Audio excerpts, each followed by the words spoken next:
friends, welcome back. We are on part 2 of our book study, The Giving Tree by Shel Silverstein. Today, we're going to be using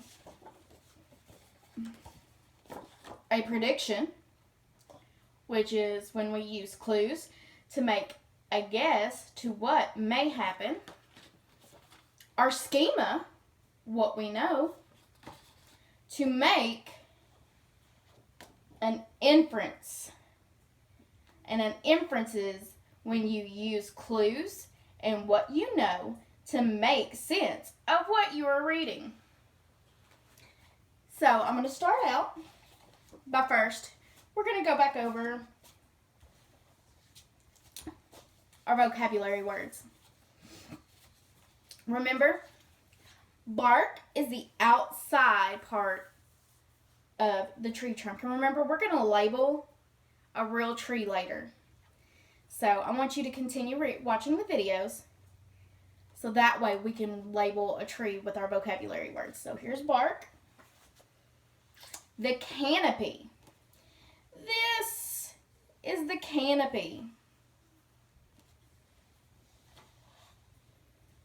The roots. The roots, remember, they're the ones that are down in the ground that hold the tree in place. A stump. Remember, I said we'll talk about this a little bit later, so I'm going to put this card to the side because we're going to talk about it in our story today. Leaf. We talked about the leaves last time. The little boy liked to gather the leaves and make a crown with the leaves. And the leaves are what makes the canopy. Branches. Branches are what the leaves grow on. So this right here is a branch. Tree. That's the whole tree. Oh, and we'll talk later on in our video segments about this. This is a nest. And remember, I wanted you to think about where a nest belongs on a tree. What part of the tree is the nest? And then the trunk. Remember, this is the trunk, the big, tall, long brown part. Or in this case, green. All right, let's read the book, friends.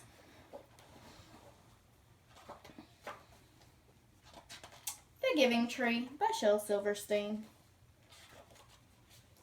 Once there was a tree, and she loved a little boy. And every day the boy would come. He's running to her. Look, her branches are swaying towards him, like they're saying, "Come to me, boy." And he would gather her leaves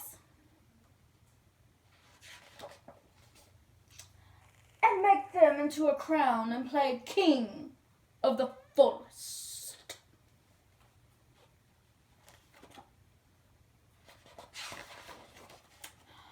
He would climb up her trunk. See, there's the trunk.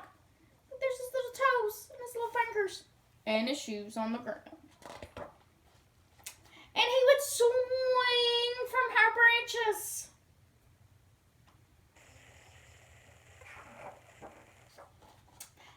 He would eat her apples. He's throwing the cores down on the ground. We shouldn't do that, should we? Oh, and they would play hide and seek.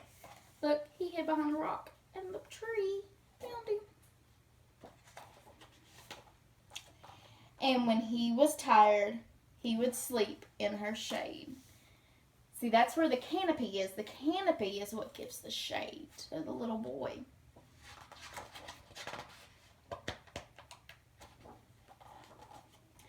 And the boy loved the tree. Oh, they're hugging each other. Look, the branches came down and they're hugging him.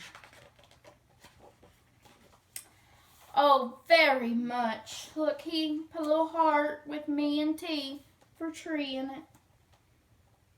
And the tree was happy. Do you think the boy was happy too? I do. Oh, but time went by. And the boy grew older. Look, there's 2 sets of feet. And another heart with letters in it. I think he's found a new friend. And the boy grew older. And the tree was often all alone. Do you think the tree's sad? I bet she's sad.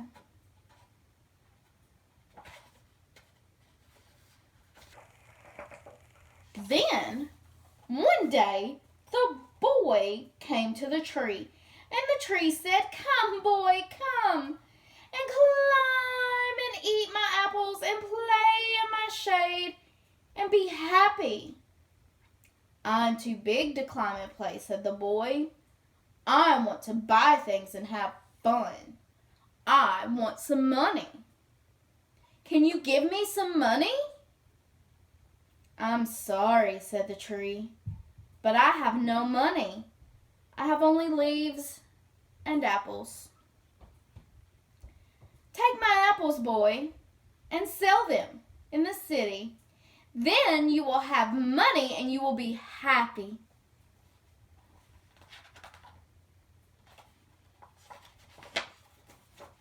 And so the boy climbed up the tree and gathered her apples and carried them away. And the tree was happy. Why do you think the tree was happy? Do you think it was because the boy took the apples, or do you think it was because the boy came back and needed her? But the boy stayed away for a long time, and the tree was sad. And then one day the boy came back, and the tree shook with joy, and she said, "Come, boy, climb up my trunk and swing from my branches and be happy." "I'm too busy to climb trees," said the boy. "I want a house to keep me warm," he said. "I want a wife and I want children, and so I need a house. Can you give me a house?" "I have no house," said the tree. "The forest is my house, but you may cut off my branches and build a house. Then you will be happy."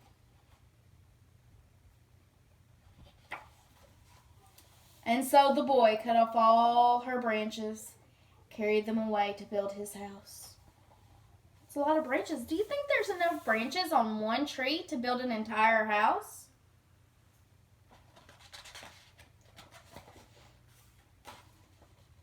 And the tree was happy. She has no more branches, no more canopy.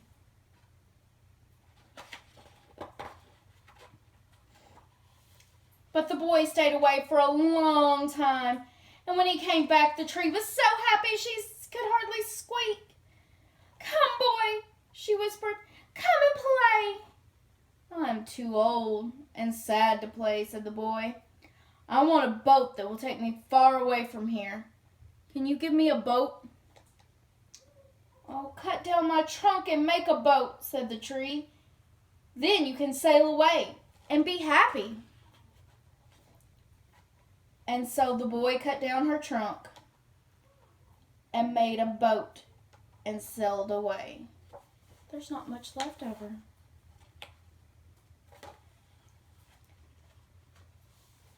And the tree was happy, but not really.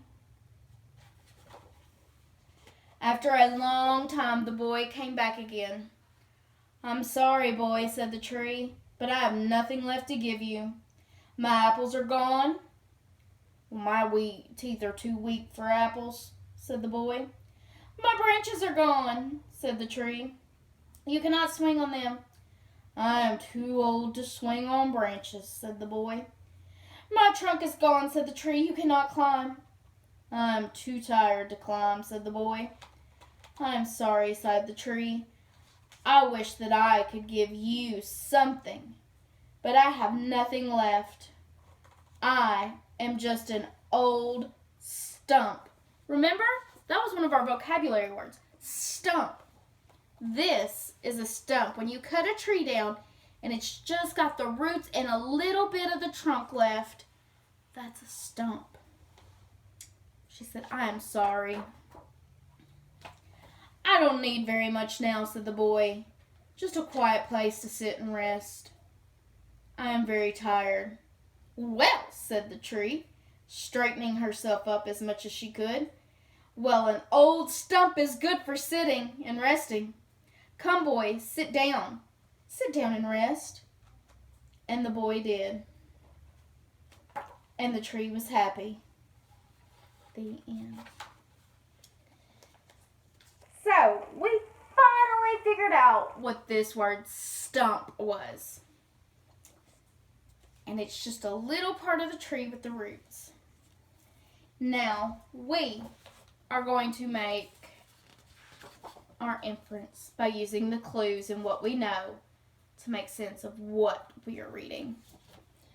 So, our inference today, I want you to think. I want you to make an inference about what type of tree the giving tree is. And I want you to think, how do you know it's that type of tree? What are the clues that lead you to your answer?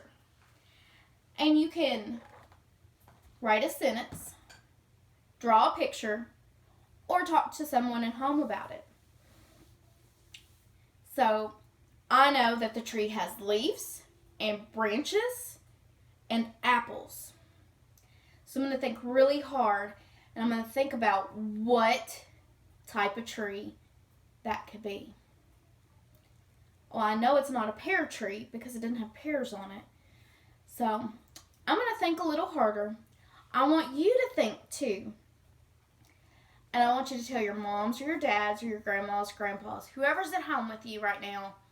And I want you to tell them what kind of tree that was and why you think that. Until next time, friends, have a great day. Bye.